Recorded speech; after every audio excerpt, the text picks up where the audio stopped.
நம்முடைய தேவன் வல்ல தேவன், நல்ல தேவன். நாம நல்லா இருக்கணும்ன்றதை நாம் விரும்புறதை விட அவர் விரும்புகிறார்.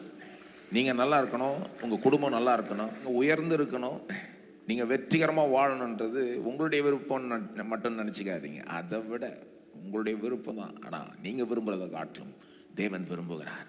அதனால தான் அவருடைய ஒரே பேரான குமாரனை இந்த பூமியில் அனுப்பி நமக்காக இயேசு வாழ்ந்து பாடுபட்டு மரித்து மூன்றாம் நாள் உயிரோடு எழும்பி இன்றைக்கு உலகெங்கும் அவருடைய பிரசங்கியார்களை, மனிதர்களை அனுப்பி இந்த செய்தியை சொல்ல வைக்கிறார். நாங்களும் அப்படி சொல்லுகிற ஆட்கள், அவ்வளவுதான். தேவன் உங்களை அன்பு கூறுகிறார்.